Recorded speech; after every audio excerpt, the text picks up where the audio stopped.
Are you constantly on the hunt for discounts and deals? Well, what if I told you that having this mindset and actually doing this actively too much in your life can actually be keeping you broke? You would think like, I'm out there searching for deals, searching for discounts, I'm actually saving more money, I'm actually being financially responsible, but there can be a catch-22 to this, and you can actually be undermining yourself and your financial future. I even have proof of this because there was a study in 2019 published in the Journal of Consumer Research, and it found that low-income individuals are more likely to engage in behaviors like discount shopping and impulse buying as coping mechanisms for financial stress. I'm Morgan. If you've never heard of me and this is your first time on my channel, and I'm a holistic wealth coach, so I empower female entrepreneurs to build wealth from a place of overall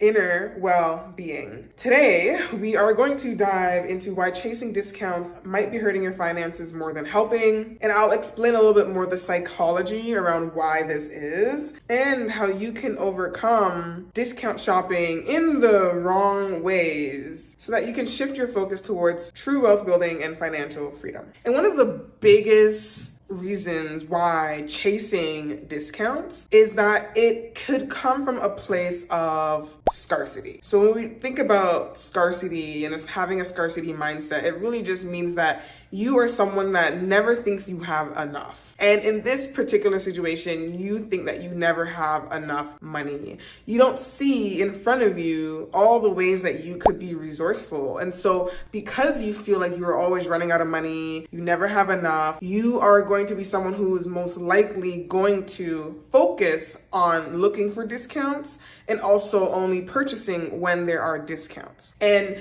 we need to be very careful about thinking in this way and making decisions from this place, because in the end, in the short term, you might think you are actually doing yourself good service, but in the end, you actually could be undermining your financial future, being able to make good financial decisions because you are impulsively taking steps to purchase things that you don't necessarily need, all because it is just on sale. Now, interestingly enough, research actually shows that 42% of consumers end up spending more when they're constantly chasing discounts. That's almost half the population. So I know someone watching this video, you are either the person that doesn't end up spending more because they're chasing discounts, or you are the person that does end up spending more. And you won't really necessarily know until you go back through your finances and you kind of take a look at what were the purchases that were discounts and how much more did you usually spend than you would or than would be necessary. But I find this to be such an interesting statistic because, like I said, most people go into buying things only when they're on sale or not even looking to buy something, but they see a sale and they think, well, I should just buy it now because, well, then later it's going to be worth more. And when you purchase things that are on discount, you run into purchasing things that you most likely don't even need, right? So if you're like online, whatever, reading this blog post, and then there's like this ad that pops up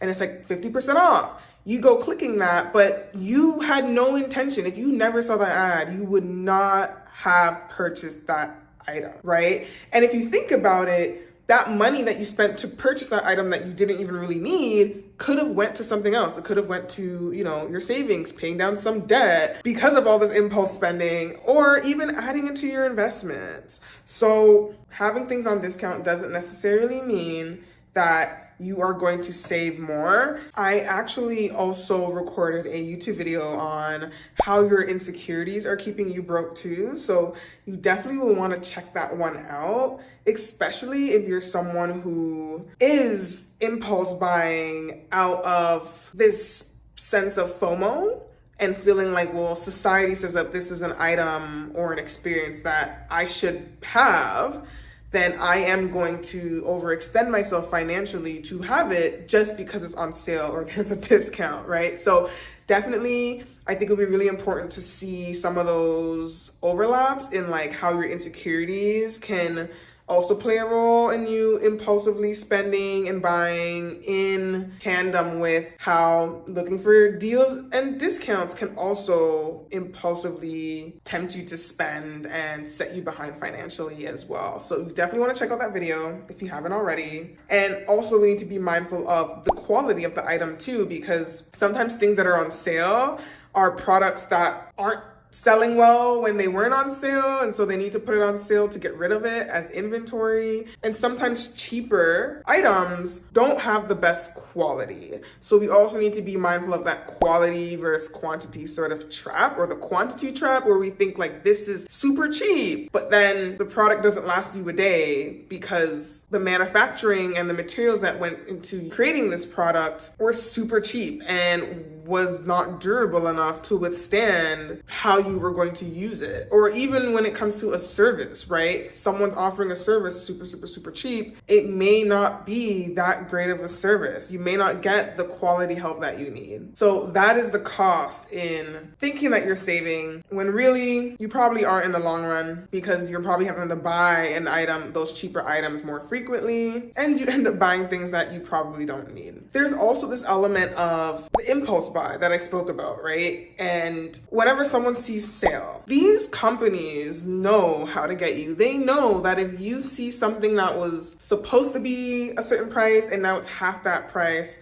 that you're probably gonna wanna jump on it. These impulse buys can make you feel satisfied in the beginning, can make you feel really good. Like, my boyfriend's really into deals and discount shopping, and I think he falls prey to this. And I have other people in my life too that fall prey to it. Like my dad, you know, he will see a sale, buy two, get one extra, and that actually ends up having you spend more because you think, well, I'm getting this deal, but then you actually end up purchasing more than you would. So say there's a store or you're shopping online for a store and they have multiple sales for multiple different things, you're probably going to end up purchasing more things than you otherwise would have purchased just because you have more options available to you. And so you go into it really thinking like, oh, I got this really good deal. You feel really good about yourself. You're probably looking down on other people like, ha ha ha, you know, like this person's missing out on the sale. They're purchasing at full price. I'm not. But then how is it really contributing to your long-term financial security if you actually are ending up spending more because you are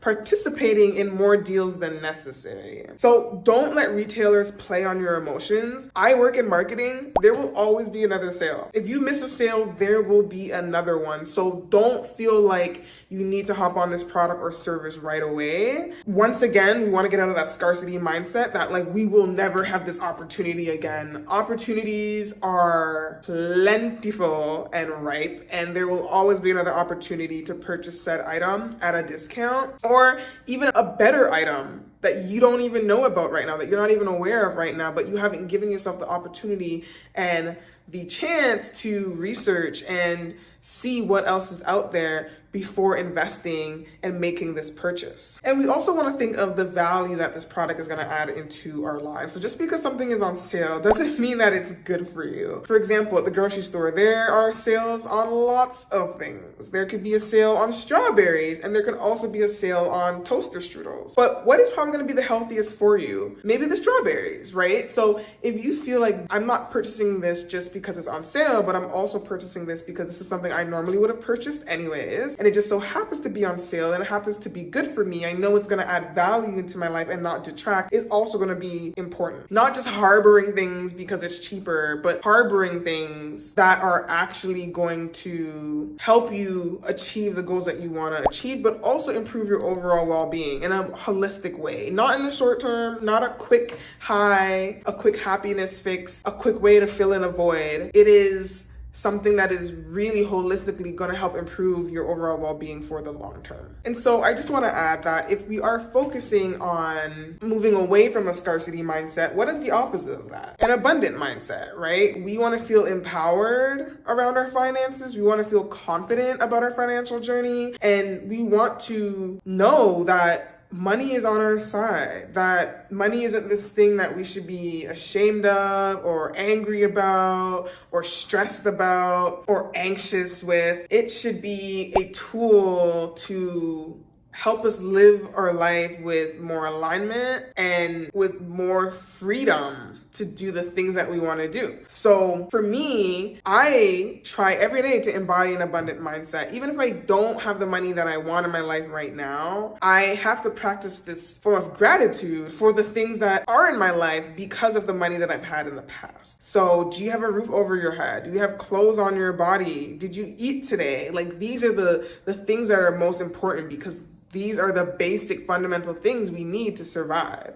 And if you have been able to participate in those activities throughout your day, you are good. You are blessed. There are so many people that do not have those basic things awarded to them. So many people out there in the world are homeless, struggling with hunger and not having enough food. So you need to look at the ways in your life in which you are blessed, in which you are well-resourced, the type of people that you have surrounding you, the quality of food that you get to eat. These are all just as important. And so sometimes I think it's helpful for me when my mind starts to go there, when my mind starts to be ungrateful, and it's like, oh, well, I don't have that, I don't have this, because I'm comparing myself to what other people have. I quickly bring myself back to a place of love and understanding through the practice and the act of gratitude. That is the number one way to recenter yourself and to pull yourself out of scarcity mode, is to be grateful. And I always remember Oprah saying this. I don't know if it was like in a podcast or on her show at the time when she was running it, but she said the first thing that she does when she wakes up in the morning is say thank you. Thank you. And that is really the energy that we should be moving through in life. No matter the circumstances, is to always come back to that place of gratitude, of appreciation for where we are. Even if there are things that aren't going well, what is going well? And I think if we are able to apply that mindset to the way in which we look at our finances, and if we look at a sale and a discount and can recognize in that moment, like, a sale is nice, but I wasn't necessarily looking for this product right now. I don't really need this product right now. And the money that's going towards this can actually go towards other areas that are more important, like my savings or paying off debt or building up my investments. You will have more to be grateful for in the future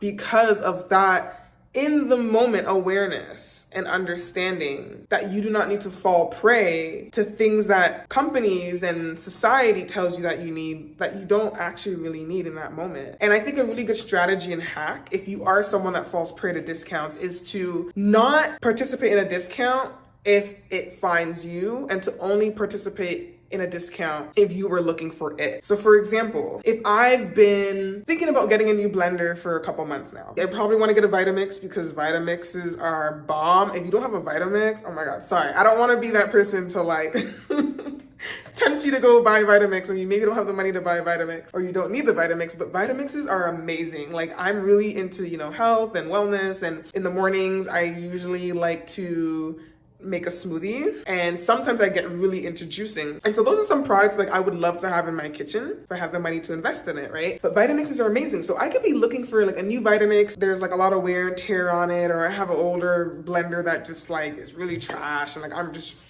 super ready to get rid of it. I've been thinking about it for a couple months now. It hasn't been something recent. It's not like I just thought about it yesterday. Even so, if it's brought into your awareness that you might need something new, and I go to the mall to get something to eat after work, and I realize that the store has a Vitamix on sale and it's 50% off, I would purchase the Vitamix because I know, one, I have the finances for it. I've been thinking about it for a very long time, and it just so happens to be on sale. Great, let's purchase the Vitamix. But if you haven't really been thinking about a Vitamix at all, and you just happen to go to the mall and you come across the sale for a Vitamix, you haven't really financially thought about making the investment, because Vitamixes are like pricey, right? Like I'm talking like over $100, like $100 to like $500 probably even. And you see it's on sale and you're like, oh wow, like I can get a new blender, it's on sale. Like I should probably just get it because I don't really like my old blender, but I don't even know if I have the money for it, but it's on sale, so I'm gonna just get it. And I'll just figure out how I'm gonna pay for it after, because maybe you decide to put it on a credit card. You don't necessarily have the money right now, but you want the item now, and that's how these credit companies, get you. That is not the way that we wanna be approaching sales and discounts, right? We're not out there looking for what's on sale because I'm bored and I just want to go shopping today. No, I'm purposely engaging in a sale and a discount because I was looking for said item already anyways. That is best practice. And sometimes you could be looking for something that is on sale and you still don't have the money for it. So you really have to be mindful. There's so many factors that go into this, but I think at the end of the day, the main thing to be mindful of is that you do not have to participate in every single sale and discount, because in doing that, it actually might be keeping you more broke and behind and financially stressed than you think. So if you found this video to be helpful, give it a thumbs up, subscribe for more holistic wealth tips, and share your thoughts in the comments below. Has chasing discounts actually set you behind financially, or has it actually positively helped you? And remember, true wealth isn't about finding deals, it's about making mindful, value-driven choices that support your long-term financial wealth. See you in the next video.